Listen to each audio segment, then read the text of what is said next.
The story begins in 1789, a year that would change France forever. The French Revolution erupts, shaking the foundations of the monarchy. King Louis XVI, once the absolute ruler, is stripped of power as the streets of Paris echo with cries for liberty, equality, and fraternity. But these cries are also laced with vengeance. Supporters of the monarchy are hunted down and executed. The guillotine, a cold mechanical executioner, becomes the ultimate symbol of revolutionary justice. Heads roll into baskets as crowds cheer. Soon, the revolution's wrath falls upon the last queen of France, Marie Antoinette. Once draped in jewels, she is dragged through the streets in humiliation. The crowd jeers as she is led to the guillotine.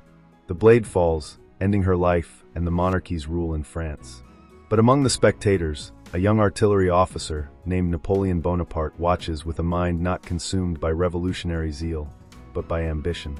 He sees a nation in chaos and an opportunity to rise. In 1793, France is at war with Britain. The British Navy has taken control of the vital port of Toulon, trapping half the French troops and ships inside. If Toulon falls completely, France's position in the war will collapse. Napoleon, still a young officer, arrives and studies the enemy defenses. He quickly realizes the key to victory is seizing the high ground from which the British control their cannons. At a council of war, French Commissioner Paul Barras warns that losing Toulon could mean losing France. Napoleon proposes using the enemy's own artillery against them, as the French are short on heavy guns. One night, while British soldiers are drunk and celebrating, Napoleon's men plant explosives near the fortress walls and launch a surprise attack. The battle is fierce. Napoleon's horse is shot, but he fights on. By dawn, the fortress is captured, and the French turn British cannons on their ships, blasting them to pieces. Toulon is won, and Napoleon is promoted to brigadier general. But in Paris, the revolution is still gripped by the reign of terror. The leader in power uses the guillotine not for justice, but as a tool of political control. Anyone he labels an enemy is publicly executed. Paul Barras, disgusted, seeks Napoleon's counsel. The Revolutionary Council is also uneasy. Eventually, they move to arrest the leader, but he attempts suicide with a pistol. Surviving the shot, he is still taken to the guillotine. The Reign of Terror ends in July 1794, and over 45,000 wrongly imprisoned citizens are freed. At a Paris party, Napoleon meets Josephine de Beauharnais. Elegant and charismatic, she quickly captivates him. They grow close, but before long, new threats emerge. In 1795, royalist forces, loyal to the old monarchy, gather to overthrow the revolutionary government. Barras warns Napoleon that they have very few armed men compared to the massive royalist crowd of 20,000. Napoleon orders 40 cannons to be positioned in the streets. On October 5, 1795, the mob advances. Napoleon surveys them and orders, fire. The first volley devastates the front lines, sending survivors fleeing. The uprising collapses instantly. Napoleon's reputation soars, and he marries Josephine soon after. By July 1798, Napoleon commands an army of 40,000 and sails to Egypt to strike at British interests. After conquering Italy, he sees Egypt as another jewel for France. Under the scorching desert sun, his cannons roar against the pyramids of Giza. The French claim victory, but while Napoleon wins abroad, trouble brews at home. Josephine ignores his letters, and rumors of her affair reach him. At first, he refuses to believe them, but confirmation from a trusted friend enrages him. Abandoning the Egyptian campaign, he returns to France. Welcomed as a hero, he storms into his home, throws out Josephine's belongings, and accuses her of betrayal. Yet, despite the heartbreak, he cannot leave her. Their love survives, though wounded. Meanwhile, the French Council of Citizens is corrupt and weak.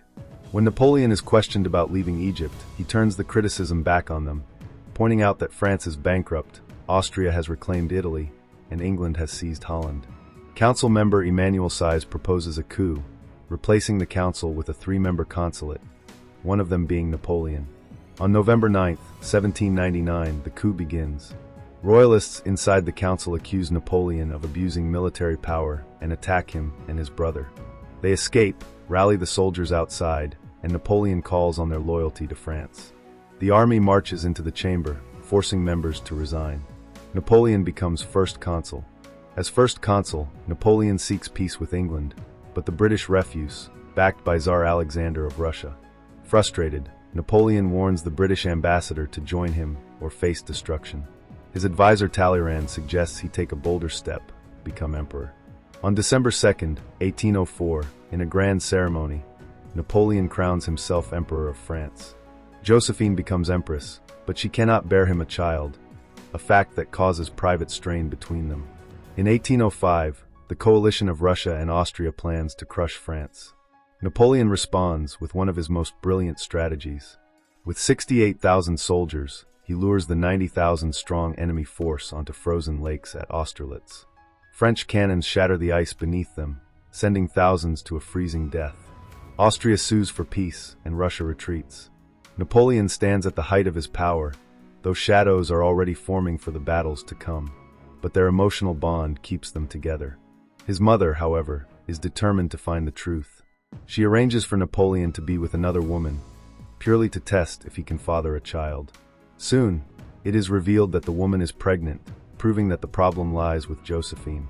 Under pressure from political allies, and with the dream of securing a future king for France, Napoleon makes the painful decision to divorce Josephine. The separation is cold in form but not in feeling. Their love, though no longer bound by marriage, remains in their hearts. In 1807, France and Russia agreed to peace. Tsar Alexander and Napoleon promised to unite their armies against England. Napoleon also strengthens his position by marrying Marie-Louise, the eldest daughter of the Austrian Emperor Francis.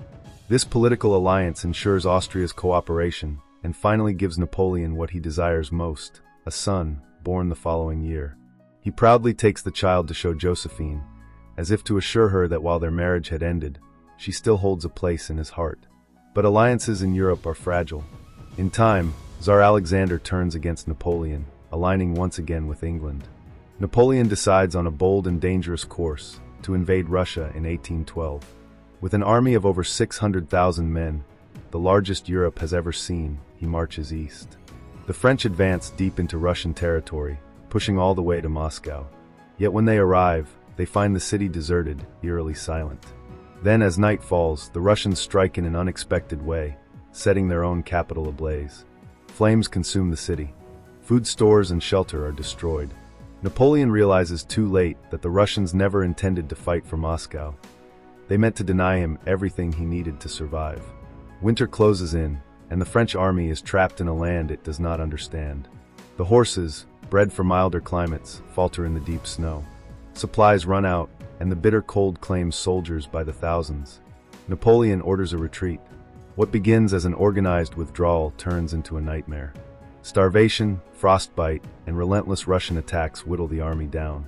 Of the 600,000 who entered Russia, only about 40,000 stagger back into France. The disaster shakes Napoleon's empire to its core. In the aftermath, his enemies close in. The coalition forces of Russia, Prussia, Austria, and Britain unite against him. In 1814, Paris falls.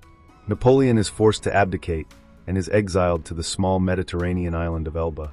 He is allowed to live there in relative comfort, receiving a pension, and his family remains untouched. The only condition is that he may never rule France again. But exile cannot contain his ambition. Rumors reach him that the French people are unhappy under King Louis XVIII. Napoleon begins to plan his return. After 300 days, he escapes Elba and lands on the French coast. Troops are sent to stop him, but when they see their former emperor, they hesitate. Napoleon steps forward, opening his coat and shouting, "If any of you will shoot your emperor, here I am." The soldiers, moved by loyalty and memory, join him. As he marches toward Paris, more troops flock to his side. King Louis XVIII flees. Napoleon is emperor once more.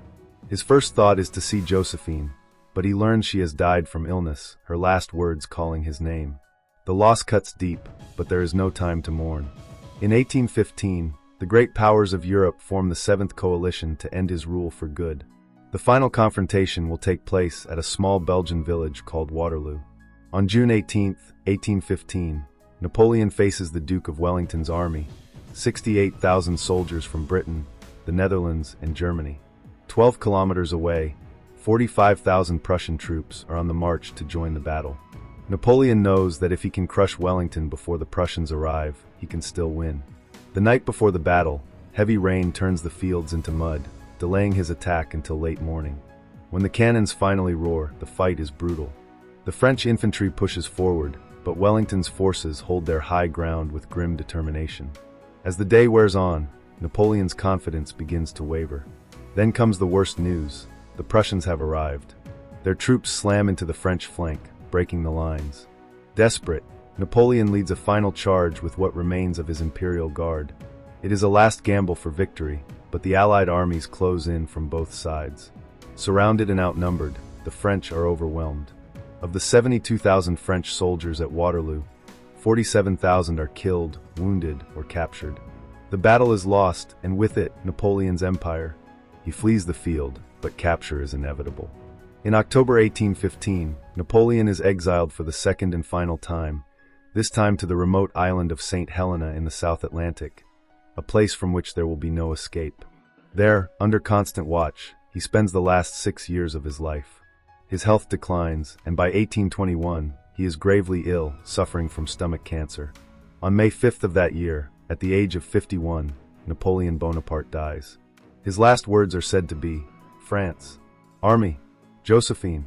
In his lifetime, Napoleon fought 61 battles, winning 52 of them. But his victories came at a terrible cost, over 3 million soldiers dead in just 22 years. History remembers him as a brilliant strategist, a ruthless conqueror, and a man whose ambition reshaped Europe forever.